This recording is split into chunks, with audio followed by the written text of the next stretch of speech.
Now, before we get deep into it, let me give you a quick summary. Ready for the biggest gold heist in history? Spoiler alert, it wasn't a movie. Let's talk about 1933.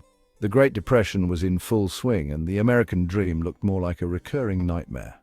Enter Executive Order 6102, signed by President Roosevelt. This little piece of paper, signed with a flourish magic wand called the pen, was less a mundane directive and more like the script for a blockbuster heist movie. The plot: it demanded Americans hand over their gold, almost at gunpoint. The reason: the government said it was to stabilize the economy. But was it really? Non-compliance meant fines or jail time. The official line was that hoarding gold was bad. Okay, it was supposedly strangling the economy. So the solution, apparently, was for everyone to just give their gold to the government, for the greater good, of course. And just like that, the government pulled off a nationwide gold grab, leaving US citizens with paper money in return. Failure to comply could result in a hefty fine of $10,000 or even up to 10 years in prison. The stage was set, and the drama was rolled out. The actors were in place, and the audience, the American public, was about to get a very rude awakening. But before getting into the biggest gold heist in world history, let's give you a little background. Gold was often sought in the early stages of colonization, fueled by legends of gold-rich cities and the promise of easy riches. They say gold was rare in the Americas, and the colonizers who did find it often struggled to extract and process it effectively. Let them tell it. Gold mines were scarce in the Americas, with most gold being found in riverbeds and streams, or just lying on the ground rather than large, accessible mines. Many early colonizers, like those in Virginia, focused on cultivating cash crops like tobacco instead of pursuing gold. As colonizers' thirst grew, they diversified their economies, relying on various industries like agriculture, trade, and manufacturing, rather than solely on gold. The California gold rush of 1849 did bring a large influx of gold seekers to America, demonstrating the continued allure of gold. However, it was a later event in American history, the primary motivator for early colonization. Colonizers were also drawn to America by political, religious, and economic opportunities. They sought religious freedom, political liberty, and the chance to start new lives and build better futures. The role of trade and commerce: early colonizers relied heavily on trade with Europe and other colonizers. They traded goods like timber, tobacco, and agricultural products for manufactured goods and currency. A group of Moorish Zionist Jews, also known as the Black Hand, through their agents, employees of United States Inc. and their sub-corporations, began, under the Lincoln administration, to quietly hijack the Constitution and the three branches of the constitutional republic. A quasi-governmental corporate takeover was then engineered to take control of the 50 states, the banking system, and the coining and printing of money. A civil war, a bankruptcy, and the confiscation of the wealth of the nation were sponsored in order to create a context, read emergency, for the enslavement of the formerly sovereign people of the 50 formerly sovereign states under color of law. The icing on the cake: in 1938, the rulings of the Supreme Court were then partitioned to prevent the invocation of any law based on the common law, to be replaced by the Uniform Commercial Code and Courts of International Contract Law, Admiralty. The coup d'etat is that most of you don't even realize that you have personally aided and abetted, by your own ignorance of history and the law, signed and acted yourself into this system of commercial slavery. You do this every time you get a job, get married, give birth, register your car, take out a mortgage, use Federal Reserve notes, or join the military. Welcome to the same old world order. We have seen the enemy, and the enemy is ourselves. If your goal is to recover what has been stolen from you, it will be necessary to wake yourself up from living a life of false perceptions. True freedom is the path of waging peace with your adversary. It is the path of turning the fraud that has been perpetrated on you to your advantage, so that you can control your property and prevail in any venue involving agencies and employees of the state and federal government. One day maybe you turned on the radio or television and heard yet another politician praising the passage of a bill of which neither the politician nor the other members of Congress ever read, let alone having ever brought it before the unbiased masses for scrutiny, which is not done because the federal Constitution is not for the people. Nearly every bill passed restricts more and more in profound ways freedom of speech, property rights, and freedom of travel, while at the same time gives public servants more power and authority without having to be accountable to the people. Or maybe you received another tax bill, federal state property, or a traffic ticket, or a child support payment bill, or whatever. While looking at your bank balance or what's left in your wallet, you realize, hey, I don't have the money to pay this. And due to the situation, you just might end up in jail or doing community service work to pay off this debt to society. Wow, don't you get a gold star for the day? What you will come to understand, learn and know is that the United States, the federal corporation, went bankrupt in 1933. And as a result of further acts, removed the substance backing our nation's money, replacing it with bankruptcy script of a private corporation called the Federal Reserve Bank. Sometime in the 1960s, the Uniform Commercial Code, UCC, was adopted by most all states. The UCC is the federal common law of negotiable instruments and governs all transactions, because there is no lawful money, substance backing the money being gold and silver. Therefore, you have not paid your bills nor paid for anything pursuant to the law of payment since 1933.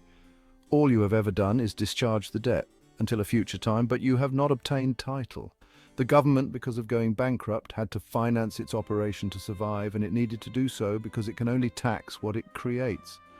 It created artificial entities, ens legis, being a corporation or trust corporation, so that it could tax it, and in doing so sends you the tax bill or other presentments for fines, fees, and taxes.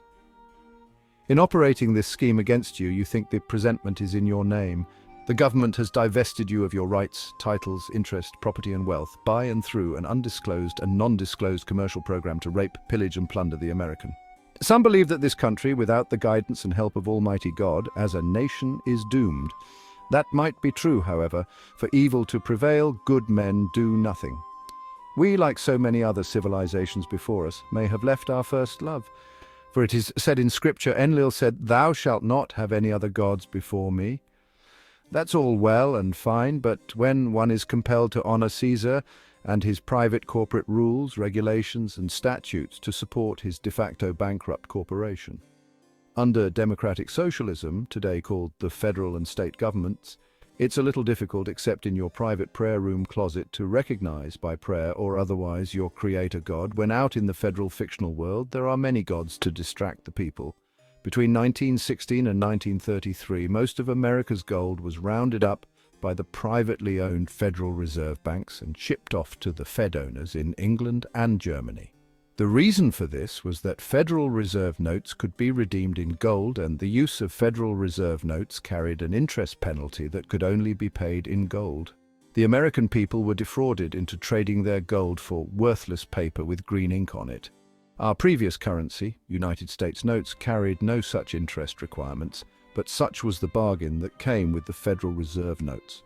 The reason JFK was murdered was because he was reissuing United States notes. Interest-free. Go to any coin store and see or buy a 1963 US, not Federal Reserve note. Red's primary significance, at least on documents and the like, is that it is the color of blood, as in flesh and blood, and symbolizes a living, breathing man or woman, that is, non-corporate / non-artificial. The color red could also have been chosen for the related tie to the international banking Federal Reserve founder, the Rothschilds, aka Red Shield family.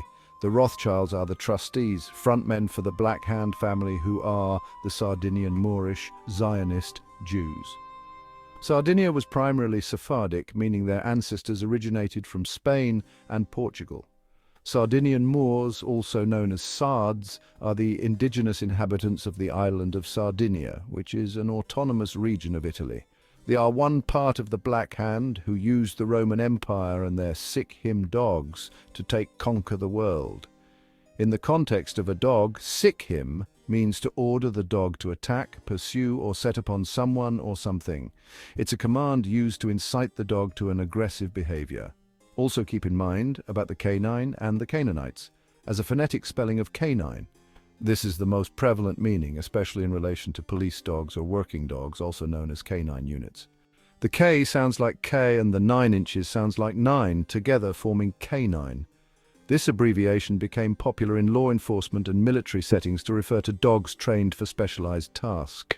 Genesis 9:25-27, describes Noah's curse on Canaan, the son of Ham, after Ham saw his father Noah naked and drunk. The curse declares that Canaan will be a servant of servants to his brothers, pretty much cursed to be a frontman or fall guy for the Hamites. The name Ham means black or burnt. The Sardinia Moors are black or burnt, you see it but away. The Sardinian flag of medieval origin, white with St. George's red cross that forms 4 squares, each containing a Moor's head, runs between legend and historical truth in a fascinating journey that leads to the discovering of the island's past. Also pay attention to the Swiss flag, which features a white cross on a red square field. It's a simple, iconic design recognized worldwide. The flag is square, which is unusual as most national flags are rectangular. Also check out the most prominent symbol of the Knights Templar, which is a red cross on a white background.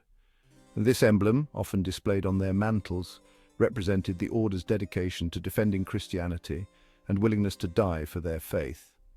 Another symbol frequently associated with the Templars is 2 knights on 1 horse, which symbolized their vow of poverty. Keep in mind, the father of the 5 Rothschild brothers who built the international banking dynasty was Meyer Amschel Rothschild, who was a Knights of Templar. Meyer Amschel Rothschild was a German Jewish banker who started his business in the late 18th century in Frankfurt. He had 5 sons whom he sent to establish banking branches in major European financial centers, including London, Paris, Vienna, Naples, and Frankfurt itself. All this will tie in later for you. It does signify private as opposed to public. Your new Social Security card has a red serial number on the reverse, signifying the private side * bond/account attached to the public side of your strawman's Social Security account. For postal employees, red sticker registered mail means personal accountability, private. All other mail carries limited liability, public. It is likely that the ruby slippers symbolized the American people with blood in their veins as opposed to citizens of the United States, strawmen with the counterfeit corporate blood of blue-black ink on a birth certificate. No matter their color in the movie, the Wicked Witch of the West wanted those slippers at any cost, and had to move fast before Dorothy and her crew could make it to the Emerald City.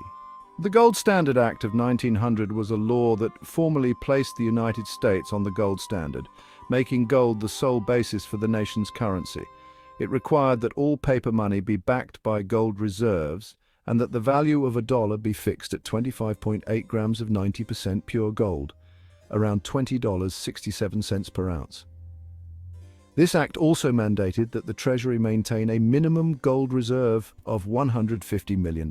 The act made gold the exclusive backing for all U.S. currency, meaning that each dollar bill could be converted into a set amount of gold.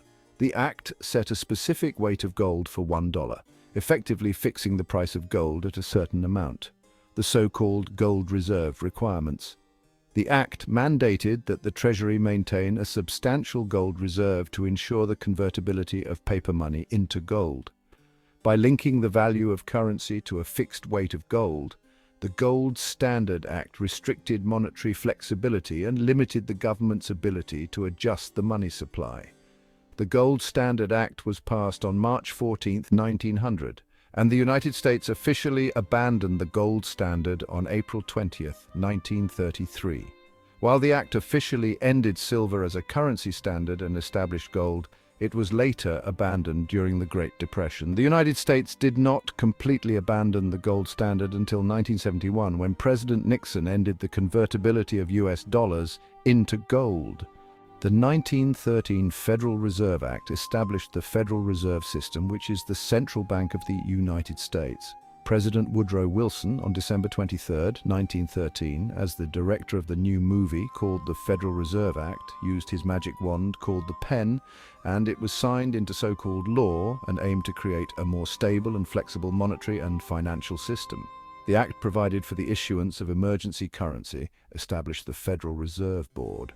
The Act established the Federal Reserve System, including the 12 Federal Reserve Banks and the Federal Open Market Committee. The act allowed for the issuance of emergency currency in times of crisis, providing a more elastic money supply. Some economists argue that the Fed's policies, particularly during the 1920s and early 1930s, exacerbated economic instability and prolonged the Great Depression. Other criticisms include the Fed's impact on economic inequality, its role in financing wars, and its lack of democratic accountability. Some economists, like Milton Friedman and Anna Schwartz, argue that the Fed's contractionary monetary policy after the 1929 stock market crash and its refusal to save struggling banks made the Great Depression worse. Critics argue that the Fed's policies have disproportionately benefited the wealthy, leading to increased income and wealth inequality. The Fed's involvement in financing wars, particularly World War I, has been criticized for its impact on the economy and its potential to prioritize national interests over broader economic stability. The Federal Reserve structure, which allows for significant government oversight but also a degree of independence from political control, has been criticized for its lack of democratic accountability. The Amendatory Act to Trading with Enemy Act of October 6, 1917, namely the Emergency Banking Relief Act March 9, 1933, defined the American people as the enemy legally of the United States government because of the U.S. bankruptcy through which the private international Federal Reserve System became the government creditor of the United States, became the government creditor of the United States. Ramifications of the bankruptcy. The nature of the Federal Reserve, according to Black's Law Dictionary, 6th edition. The Trading with the Enemy Act of October 6, 1917, and subsequent amendments were designed to regulate and prohibit trade with enemy nations during wartime. It established the Office of Alien Property Custodian and authorized the President to restrict trade and manage enemy-owned assets. The Act was further amended to enable its use during any declared national emergency. The Act prohibited individuals and entities from engaging in trade with or on behalf of enemy nations or individuals. The Act created the Office of Alien Property Custodian to manage and control property owned by enemy nations or their citizens. The Act granted the President broad authority to restrict trade and manage enemy assets, including the ability to freeze assets, regulate transactions, and suspend limitations on certain actions. The Act required individuals holding property or owing debts to enemy nations to report this information to the Alien Property Custodian. The Act has been amended multiple times to adapt to changing circumstances, including the Emergency Banking Relief Act of 1933, which allowed the Act to be used during national emergencies. Now let's talk about the man behind the Iron Curtain, Franklin Delano Roosevelt. This FDR was a sneaky guy, the guy on the dime. He swept into office on a wave of hope, promising a new deal for the American people, and boy did he deal. He dealt your gold right into the elite world bankers' vaults. FDR wasn't just a president, he was a showman. His fireside chats, pure theatrical genius. When the Black Hand elites picked him to stage the heist, they said he, FDR, could sell an Eskimo ice. The idiom "could sell ice to Eskimos" means someone is a very persuasive or skillful salesperson, capable of convincing even the most resistant or skeptical customer. Franklin Delano Roosevelt could sell gold confiscation to a nation of supposedly free individuals.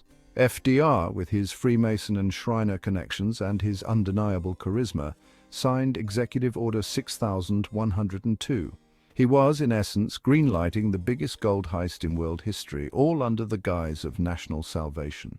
The war that is raging in the world is a war to influence what you think and ultimately how you act. You can control any group, no matter how large, if you can shape their opinions, perceptions, and belief system in such a way as to distract them from knowing or understanding the fundamental reality in which they are enmeshed, a prison without bars. This is the ultimate form of leverage. So how exactly did this great gold grab go down? Well, it wasn't with masked bandits and dynamite. No, this was a sophisticated government-sanctioned operation. These guys weren't your average stick-up kids. A stick-up kid is slang for a person involved in armed robbery, often referring to individuals who target drug dealers or individuals with large amounts of money. These old wise guys had been casing the joint for over 300 years. Casing the joint is a slang phrase meaning to carefully observe a place, like a building or a business, in preparation for a crime, typically a robbery. It involves scouting out security measures, potential entry points, and other relevant details before committing the act. Bank robberies, though often depicted in movies as daring and highly planned events, are typically characterized by simpler methods and opportunistic actions. The most common approach involves passing a written note to the teller demanding money. This method is often chosen to attract as little attention as possible, and it allows the robber to avoid using or threatening violence directly. Some robbers may simply make a verbal demand for money without a written note. Robbers may wait in line with legitimate customers and discreetly pass a demand note to the teller. In some cases, robbers may use loud verbal demands and display weapons, particularly guns, to intimidate employees and customers. However, this is less frequent than the simpler note-passing method. Well, these guys used loud verbal demands for gold. They also used the note-passing method in the form of acts, which were scripts and executive orders. As FDR, the director of the new movie, waved his magic wand, the pen, and called action on the set, the Iron Curtains rolled back, and out rolls Executive Order 6102, which required US citizens to deliver all but a small amount of gold coins, gold bullion, and gold certificates owned by them to the Federal Reserve or member banks. Think of it as a mandatory buyback program where the buyer sets the price and you don't really have a choice but to sell or else be fined and thrown into prison. Kind of a twist, right? Usually, the guys that's doing the robbing get thrown into prison, not the people who are being robbed. But anyway, listen at this. The official exchange rate was $20.67 per troy ounce of gold. Citizens were given a deadline, May 1st, 1933. The real May Day.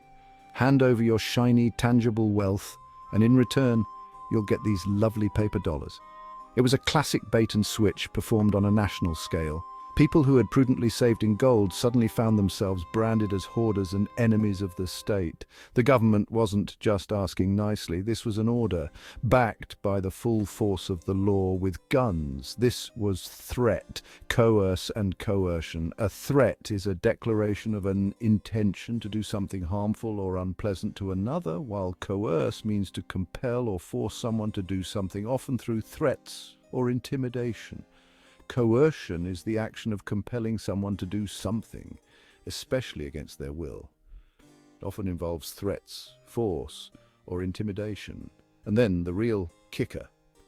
Once the government had gathered up a substantial amount of the nation's private gold, they promptly revalued the dollar. The killer clowns cashed in. The official price of gold was changed to $35 per ounce. They went up $15 per ounce on the price of gold.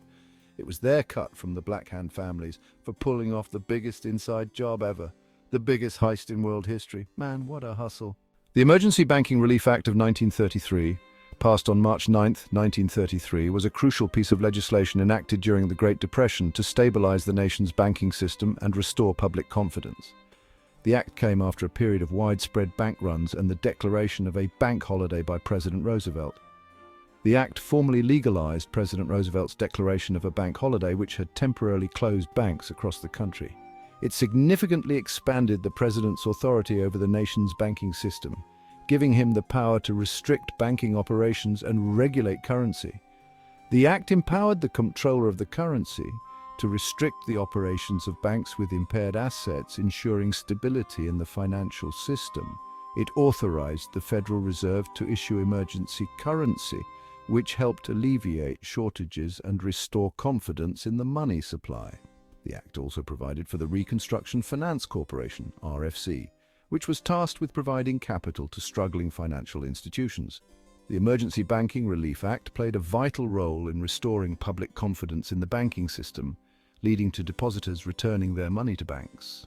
So the gold was gone, supposedly tucked away in Fort Knox, the most secure place on earth, and then allegedly secretly shipped off to the Fed owners in England and Germany, who are the 13 Black Hand families that own the Federal Reserve banks. Most of America's gold was rounded up by the what did Americans get in return paper, specifically Federal Reserve notes. This is where we delve into the murky world of fiat money. Fiat money is currency that a government has declared to be legal tender, but it's not backed by a physical commodity like gold or silver. Its value comes from government decree and public trust.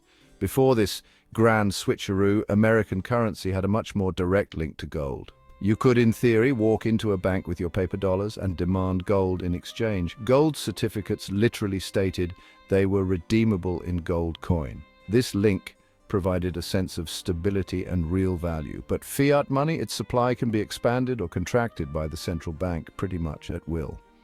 The Bills and House Joint Resolution 192 of June 5, 1933 were crucial legislative maneuvers that effectively stripped away the right to demand gold for currency. Suddenly, all debts, public and private, could be discharged with this new paper money.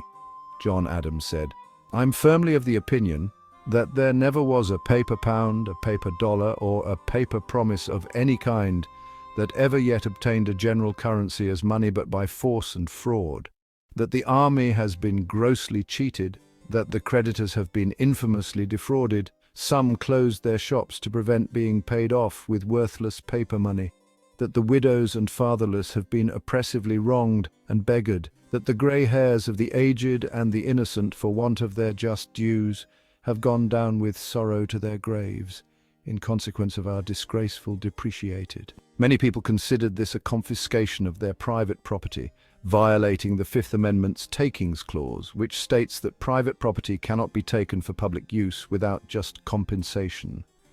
The order was issued under the Trading with the Enemy Act of 1917, which was a wartime statute. The Roosevelt administration argued that the economic crisis of the Great Depression constituted a national emergency, justifying the use of this act to classify the economic crisis as a national emergency and confiscate gold. This was controversial, as the act was intended for wartime use, not economic downturns. Government imposed loss. Shortly after the government took possession of the Gold Reserve Act was passed, which increased the value of gold to $35 per ounce. This meant that individuals who were forced to sell their gold lost over $14 per ounce, a significant amount equivalent to over $300 in today's money. This act further fueled the controversy surrounding the order and its potential violation of the Fifth Amendment. Numerous challenges to the legality of the order were filed, with several cases reaching the Supreme Court. However, the Supreme Court consistently sided with the government, although often in close decisions. Executive Order 6102 required Americans to surrender their gold for a fixed price, and the government subsequently increased the value of gold, resulting in financial losses for those who had complied with the order. This action was challenged on the grounds that it violated the Fifth Amendment's takings clause. Despite the controversy and legal challenges, the Supreme Court upheld the order's constitutionality. Executive Order 6102 was unconstitutional. In law, unconstitutional means that a law, policy, or action violates or goes against the Constitution of a country, particularly the United States Constitution. This means it is not valid or enforceable. Essentially, an unconstitutional action or law is one that the supreme law of the land, in this case the Constitution, prohibits or does not authorize. An unconstitutional act or law contradicts or goes against the principles and provisions outlined in the Constitution. When a law or action is deemed unconstitutional, it is considered invalid and cannot be enforced or carried out. A law that prohibits freedom of speech would be unconstitutional because it violates the First Amendment. An action taken by the President that is not authorized by the Constitution would be unconstitutional. In the U.S. legal system, the Supreme Court has the final say on whether something is constitutional or not. The concept of unconstitutionality also applies to state constitutions, meaning laws can be deemed unconstitutional at the state level as well. The Gold Reserve Act of 1934, signed into law by President Franklin D. Roosevelt, was a significant piece of legislation enacted during the Great Depression. It effectively devalued the dollar and transferred ownership of gold reserves from the Federal Reserve System to the U.S. Treasury. The act authorized the president to devalue the dollar's gold content by up to 50%, which was implemented by raising the price of gold from $20.67 per ounce to $35 per ounce. This devaluation aimed to stimulate the economy by making American goods cheaper on the world market and increasing the money supply. The act, required the Federal Reserve System to transfer all its gold holdings to the U.S. Treasury. This meant the Treasury became the sole owner of the nation's gold reserves. The act also prohibited the Treasury and financial institutions from redeeming dollar bills for gold. The act established the Exchange Stabilization Fund, controlled by the Treasury, to intervene in foreign exchange markets to stabilize the dollar's value. The act was passed amidst the economic hardship of the Great Depression, and its goal was to address the problems of the gold standard and stimulate economic recovery. The Federal Reserve, not federal, no reserves, all problem. Now, who was pulling the levers behind this great monetary magic show? Enter the Federal Reserve System, or the Feds. The name itself is a masterpiece of deceptive branding. Federal? Sounds official, governmental. Reserve? Implies they have vast stockpiles of something valuable, like, say, gold. The Federal Reserve is about as federal as Federal Express, and its reserves are a more complicated story than the name suggests. The Federal Reserve, established in 1913, is a quasi-governmental entity. It's a central bank, yes, but it's owned by private member banks. The world's so-called elite, the Federal Reserve, steers the Land of Oz economical system. Before the issuance of Greenbacks, United States notes in 1862, American money primarily consisted of coins produced by the federal government and privately issued paper money, banknotes. The Spanish dollar was also a popular coin in the colonies. The United States Mint, established in 1792, produced coins from gold, silver, and copper. Banks, which were not federally controlled, issued their own paper money, banknotes, redeemable for specie, gold or silver, at the bank. The Spanish dollar, with its distinctive design and consistent silver content, was widely used as a currency in the colonies for a long time. The Massachusetts Bay Colony issued the first paper money in the U.S. in 1690 to fund military actions. During the Revolutionary War, the Continental Congress issued paper money called Continentals to support the war effort. In 1861, the U.S. government issued demand notes as paper money for the Civil War. These were later known as Greenbacks due to the color of their backs. Historically, banknotes were backed by precious metals like gold and silver. In the United States, before 1971, banknotes were convertible to a fixed amount of gold. Today, the value of U.S. Federal Reserve notes is not backed by any asset, but by government fiat and public confidence. For centuries, banknotes were convertible to gold at a fixed rate. This system, known as the gold standard, was in place in the United States until 1971. After 1971, the US dollar was no longer convertible to gold. This meant that banknotes became fiat money, meaning their value is based on government decree and public acceptance rather than being backed by any tangible asset. The US government, through the Federal Reserve, now issues banknotes and controls their supply. These notes are legal tender, meaning they must be accepted as payment for debts. The value of banknotes is also influenced by public confidence in the government and the stability of the currency. Greenbacks, a type of paper currency introduced during the Civil War, differed from the dollar in several key ways. They were not backed by gold or silver, but rather by the US government's promise to redeem them for currency, making them a form of fiat money, while the dollar was at the time backed by gold.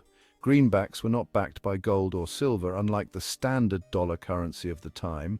Their value rested on the public's trust in the government's ability to honor its obligations. Greenbacks were initially not redeemable for gold, although the government did eventually promise to redeem them for gold at a later date. Greenbacks were issued by the US government during the Civil War to finance the war effort. Greenbacks were legal tender, meaning they could be used to pay debts and were accepted for all payments. Greenbacks' value fluctuated depending on the war's progress and the government's solvency. They could be worth less than $1 at certain times. The term greenback originated from the green ink on the back of the notes, which was used to distinguish them from privately issued banknotes. Greenbacks were issued in two forms: demand notes, which were redeemable for gold, and United States notes, which were not. The greenback system eventually gave way to the gold standard, where the dollar's value was fixed in relation to gold. Real money versus monopoly money, a tale of two currencies. Let's get down to brass tacks, or perhaps gold tax. What exactly is the difference between real money, like gold and silver, and the fiat money we've been discussing? Real money, or commodity money, has intrinsic value. Gold is valuable because it's rare, durable, divisible, portable, and has uses in industry and jewelry. It's been accepted as a medium of exchange for thousands of years across countless cultures. This intrinsic value means that commodity money acts as a true store of wealth. If you bury a gold coin for 100 years, chances are it will still be valuable when you dig it up. Fiat money, on the other hand, is the monopoly money of the real world. Its value is based purely on faith and government decree. This piece of paper is worth $20 because we say so. There's no intrinsic value. And because it can be created at will by central banks, it is constantly at risk of devaluation through inflation. Every new dollar printed makes every existing dollar a little less valuable. Off to see the Wizard America's Unmagical mystery tour, L. Frank Baum's The Wonderful Wizard of Oz is often interpreted as a political allegory for late 19th century America, particularly the debate over monetary policy. In the original book, Dorothy's slippers were silver, symbolizing the populist call for free silver to expand the money supply, not gold. But, for our purposes, let's just say the yellow brick road, representing gold, was abruptly closed for repairs, and everyone was forced onto a less reliable path made of paper. Dorothy and her companions, the everyday Americans, are all seeking solutions from the great and powerful Wizard of Oz in the Emerald City. The wizard, much like FDR and the government of the time, presents himself as an all-powerful, benevolent figure who can solve all their problems. He puts on a grand show with smoke and mirrors, much like the promises of the New Deal and the supposed benefits of abandoning gold. But what do they discover? The wizard is just an ordinary man behind a curtain, pulling levers and creating illusions. Similarly, the fiat money system, propped up by the Federal Reserve, is not some magical solution to economic woes. It's a system managed by fallible and some might say self-interested individuals. The villains, ball bankers, Shriners, and other shady characters. Every good heist story needs its villains, the masterminds cackling in smoke-filled rooms as their nefarious plans come to fruition. In the grand opera of the 1933 gold grab, the cast of antagonists is quite colourful. At the top of the bill, we have the international bankers, the shadowy figures who many believe pulled the strings of global finance. These are the folks who own the private shares in the Federal Reserve, the 13 families, the 13 colonies, 13 Federal Reserve, 12 jurisdiction with DC being the 13th. Then we have our Shriner connection. Shriners International, formerly known as the Ancient Arabic Order of the Nobles of the Mystic Shrine, is an American Masonic society. Founded in 1872 in New York City, it is headquartered in Tampa, Florida, and has over 200 chapters across 9 countries, with a global membership of nearly 1.7 million Shriners. The Shriners are the killer clowns who started the COINTELPRO operations. They're the guys who robbed the gold under orders of the Moorish Zionist Jews in London. Shriner clowns are unpaid volunteer members of the Shrine fraternity who dress up and perform in parades, charity events, and other public functions to bring smiles and support to Shriners Children's Hospitals. They are known for their colourful costumes, makeup, and comedic routines. Shrine clowns are a visible and beloved part of the Shrine organization's outreach efforts. The Shriners have 13 Grand Potentate who control the 12 districts of the Federal Reserve, with Washington, D.C. being the 13th. A Grand Potentate is a powerful ruler, particularly one with significant political authority or sway, often used in a literary or historical context. It can refer to a monarch, sovereign, or anyone who wields great power. They're the same guys who set up the COINTELPRO operations at the North Gate. They are the killer clowns who rocked the Moor's crown. The dirty Moors schooled them on a little of the knowledge. The dirty Moors hired these guys and made them nobles. COINTELPRO was a series of covert and illegal projects conducted between 1956 and present by the United States Federal Bureau of Investigation aimed at surveilling, infiltrating, discrediting, and disrupting Native American, who had been reclassified as blacks, Negroes, and colored political and militant organizations that the FBI perceived as subversive. Subversive means trying to destroy or damage something, especially an established political system. Their main job was to watch and keep them down because the North Gate is their estate by blood rights. The Shriners guard the tomb, which is the Nubian woman's womb. A shrine is a sacred space dedicated to a specific deity, inanna, ancestor, hero, martyr, saint, demon, or similar figure of respect, wherein they are venerated or worshipped. Shrines often contain idols, relics, or other such objects associated with the figure being venerated. J. Edgar Hoover was indeed a Shriner. He was also a Mason, including both Royal Arch and Scottish Rite degrees, reaching the 33rd degree. He was a member of Alma Shrine, the Shriners chapter in Washington, D.C., and attended meetings regularly. John Edgar Hoover was a so-called American attorney and law enforcement administrator who served as the fifth and final director of the Bureau of Investigation and the first director of the Federal Bureau of Investigation. The Shriners work for the Lords of London, who are knights, who control the 1 square mile banking district and 10 by 10 square miles in Washington, D.C. The Lords of London work for the 13 families of the Black Hand. The Black Hand is Moorish Zionist Jews who control the world. They hide their wealth in Switzerland. They have huge mansions in Morocco and around the world with gold toilets and sinks. They own billion-dollar yachts and private jets and have advanced underground cities all over the world. They own whole city blocks in London and New York. They own most of your major corporations around the world, like BlackRock. The primary banking district in London is called the City of London, also known as the Square Mile. It's a historically significant area and the heart of London's financial sector, attracting various financial institutions, banking corporations, and other professional services. Another major banking district is Canary Wharf, located in the east of London. This area is a distinct entity within Greater London with its own governing body, the City of London Corporation. It's home to major financial institutions like the Bank of England, the London Stock Exchange, and many international banks. It's also known for its historic buildings like St. Paul's Cathedral and the Guildhall. The initial land area of Washington, D.C. was a 10-mile by 10-mile square, totaling 100 square miles. This area was ceded by Maryland and Virginia. However, the current area of the District of Columbia is smaller, as part of the original land was returned to Virginia in 1846. The Constitution allowed for a federal district not exceeding 10 miles square. This was interpreted to mean a square with sides of 10 miles, resulting in 100 square miles. The Residence Act of 1790 specified the location of the capital and its size, with the 10-mile square being a key aspect. Maryland and Virginia ceded the land for the district. In 1846, the area south and west of the Potomac River, which had been ceded by Virginia, was returned to the state. The District of Columbia now comprises 68.34 square miles located east of the Potomac River. Harriet Truman was a Shriner, as mentioned. FDR himself was a noble of the Mystic Shrine. To be president, you got to be a Shriner or Knights of Templar by way of the Freemasons. Many powerful men of that era were Masons, Knights of Templar, and Shriners. While their public face is one of philanthropy and parades, the secretive nature of these organizations has always invited speculation about their influence on politics and finance. Franklin Delano Roosevelt set the whole heist in action.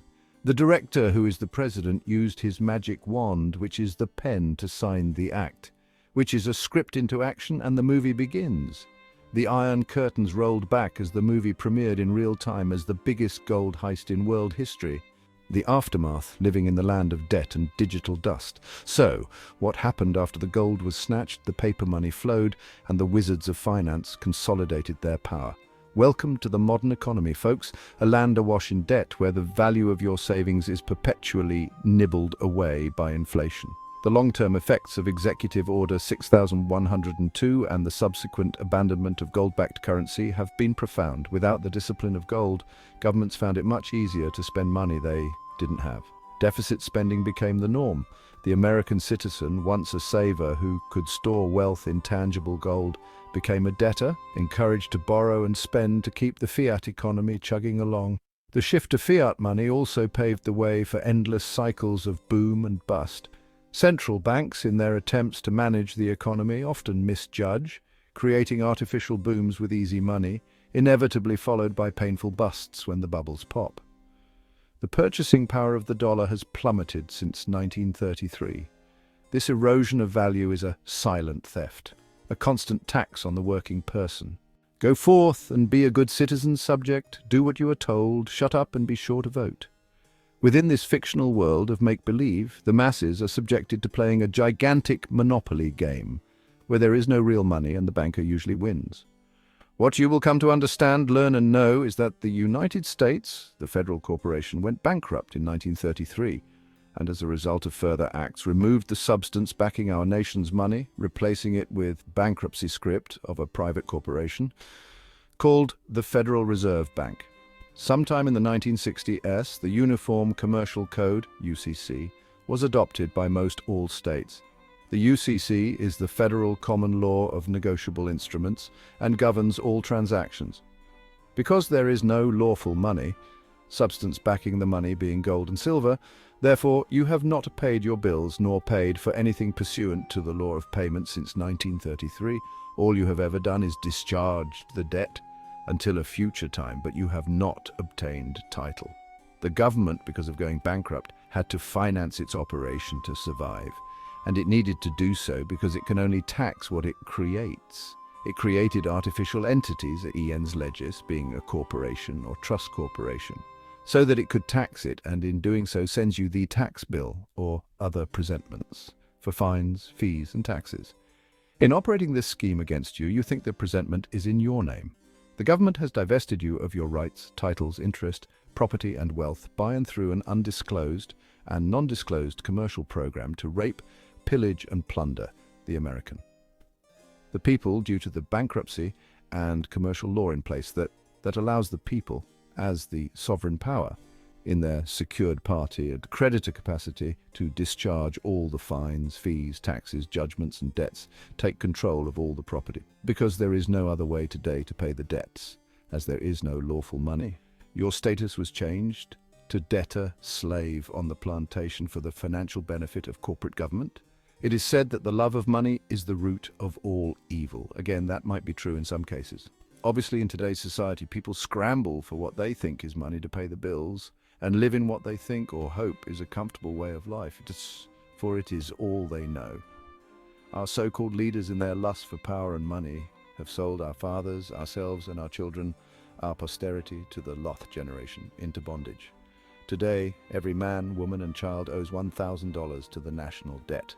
This may be perceived as immoral and reprehensible. However, it is just backwards. The so-called government owes you that amount and a whole lot more for their fraud, damage and dishonor. All that government does and provides legitimately is in pursuit of its duty to provide protection for private rights, which duty is a debt owed to its creator, we the people. So you see, they owe us. However, due to their unauthorized actions and corruptions, they have removed what was constitutionally established as real money, backed by something of value, that is, gold and silver. If you enjoyed this video, hit that like button and come back and check with us every day for new content. Hit that subscribe button if you're new to the channel, and peace.